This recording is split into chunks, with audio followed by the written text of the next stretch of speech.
एक छोटे से गांव के बाहर घने पेड़ों के पीछे एक पुरानी हवेली थी। लोग उसे कहते थे बंद खिड़की वाली हवेली। उस हवेली की सबसे अजीब बात यह थी, उसकी ऊपर वाली मंजिल की एक खिड़की हमेशा बंद रहती थी। धूप हो, बारिश हो, आंधी हो, वो खिड़की कभी नहीं खुलती थी। गांव के लोग कहते थे, उस खिड़की की तरफ ज्यादा देर मत देखना, और अगर अंदर कोई दिखाई दे तो उसका नाम मत पूछना, क्योंकि जिसने पूछा उसकी आवाज हमेशा के लिए खो गई। गांव में नया आया युवक था, मोहन। उसे ऐसी बातों पर भरोसा नहीं था। उसे लगता था लोग डर फैलाने के लिए कहानियां बना लेते हैं। एक दिन उसने तय किया, वो हवेली के पास जाकर देखेगा कि सच्चाई क्या है। शाम ढलने लगी, आसमान धुंधला हो गया, हवा ठंडी होने लगी। मोहन धीरे धीरे हवेली की ओर बढ़ा। हवेली बहुत बड़ी थी, दीवारों पर दरारें थीं, आंगन में सूखे पत्ते बिखरे पड़े थे, और ऊपर वही बंद खिड़की। मोहन कुछ देर उसे देखता रहा। सब शांत था। फिर अचानक उसे लगा जैसे पर्दा थोड़ा हिला हो। वो ठिठक गया। दोबारा देखा, खिड़की फिर शांत। उसने खुद से कहा, हवा होगी। लेकिन तभी खिड़की के काले शीशे के पीछे धीरे धीरे एक चेहरा उभरा। बहुत सफेद, बिल्कुल स्थिर, आंखें बिना पलक झपकाए मोहन को देख रही थीं। मोहन का गला सूख गया। वो पीछे हटना चाहता था, लेकिन उसकी नजर हट नहीं रही थी। तभी ऊपर से बहुत धीमी आवाज आई, तुम कौन हो? आवाज इतनी धीमी जैसे कोई बहुत दूर कुएं के अंदर से बोल रहा हो। मोहन कांप गया। फिर भी उसने हिम्मत करके पूछा, बस इतना कहना था, कि हवेली के भीतर कहीं गहरी जगह से धीमी हंसी सुनाई दी, सूखी टूटी हुई डरावनी हंसी। और उसी पल ऊपर वाली बंद खिड़की धीरे धीरे अपने आप खुलने लगी। और उसी पल ऊपर वाली बंद खिड़की धीरे धीरे अपने आप खुलने लगी। चररररर, उसकी आवाज सुनकर मोहन का शरीर कांप उठा। हवा अचानक ठंडी हो गई, इतनी ठंडी कि सांस से धुंध निकलने लगी। आंगन में पड़े सूखे पत्ते अपने आप घूमने लगे। लेकिन अजीब बात यह थी, पेड़ बिल्कुल स्थिर थे, जैसे हवा सिर्फ हवेली के अंदर चल रही हो। मोहन ने ऊपर देखा।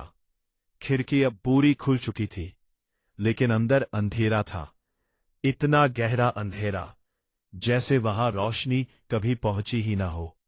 और उसी अंधेरे में वो चेहरा धीरे धीरे पीछे हट गया।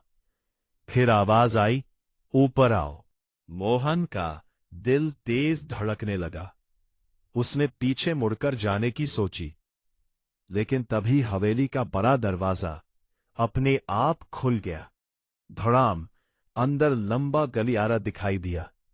टूटी दीवारें, जाले, पुरानी तस्वीरें, और फर्श पर धूल की मोटी परत। मोहन ने कांपते हुए कदम पीछे किए। अभी पीछे से किसी ने बहुत धीरे कहा, भागना मत। वो तुरंत पलटा। कोई नहीं, सिर्फ खाली रास्ता। लेकिन जमीन पर गीले पैरों के निशान दिखाई दे रहे थे, और वे निशान सीधे हवेली के दरवाजे की तरफ जा रहे थे। मोहन का गला सूख गया।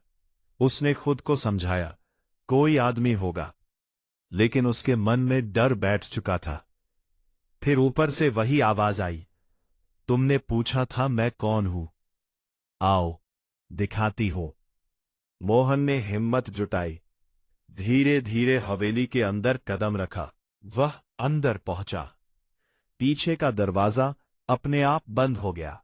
धड़ाम, इतनी जोर की आवाज कि पूरा घर कांप गया। मोहन डरकर पीछे भागा, लेकिन दरवाजा नहीं खुला, जैसे पत्थर का बन गया हो। उसी समय ऊपर कहीं लकड़ी चरमराई। जैसे कोई धीरे धीरे चल रहा हो। थक थक थक, हर कदम के साथ आवाज और पास आती लग रही थी। मोहन ने कांपते हाथों से दीवार पर लगी पुरानी लालटेन उठाई। हल्की रोशनी फैली। तभी उसकी नजर दीवार पर लगी तस्वीरों पर पड़ी। पुराने लोग, पुराने कपड़े, कुछ परिवार की तस्वीरें।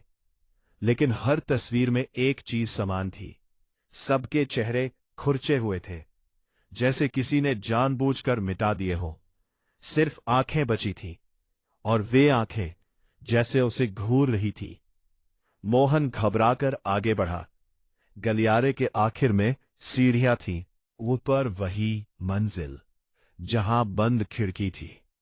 तभी उसके पीछे बहुत धीमी हंसी सुनाई दी, सूखी, टूटी हुई, धीरे धीरे लंबी होती हुई। मोहन ने पीछे देखा। गलियारे के बीच एक बूढ़ी औरत खड़ी थी। सफेद बाल, फटा कपड़ा, चेहरा झुका हुआ। वह बिल्कुल स्थिर थी। मोहन ने कांपते हुए पूछा, कौन हो तुम? औरत ने धीरे धीरे सिर उठाया। उसकी आंखें पूरी काली थीं और होठों पर अजीब मुस्कान। वह बोली, तुमने फिर पूछ लिया। मोहन पीछे हट गया। तभी औरत अचानक गायब हो गई, जैसे कभी थी ही नहीं। लेकिन अगले ही पल ऊपर से दौड़ते कदमों की आवाज आने लगी। धड़ धड़ धड़, जैसे कई लोग एक साथ भाग रहे हो। सीढ़ियों के ऊपर अंधेरा गहरा होने लगा। फिर उसी अंधेरे में धीरे धीरे कई चेहरे उभरने लगे। सफेद, बिना पलक झपकाए। सभी मोहन को देख रहे थे और एक साथ बोल रहे थे, ऊपर आओ, हम बहुत देर से इंतजार कर रहे हैं। मोहन का दिल जोर जोर से धड़कने लगा। वह भागकर नीचे जाना चाहता था, लेकिन तभी उसने देखा, नीचे का रास्ता गायब था। जहां दरवाजा था, वहां अब सिर्फ दीवार थी। पुरानी, गीली, काली दीवार। तभी लालटेन अपने आप बुझ गई। पूरा घर अंधेरे में डूब गया, और उसी अंधेरे में बहुत सारे लोगों की धीमी सांसें सुनाई देने लगी, जैसे कोई उसके बिल्कुल पास खड़ा हो। फिर किसी ठंडे हाथ ने उसके कंधे को छुआ और कान के पास फुसफुसाहट हुई, अब तुमने देख लिया है, अब तुम जा नहीं सकते। धीरे धीरे ऊपर वाली मंजिल की खिड़की अपने आप बंद होने लगी, और हवेली के भीतर दर्जनों आवाजें एक साथ गूंज उठीं। एक और आ गया।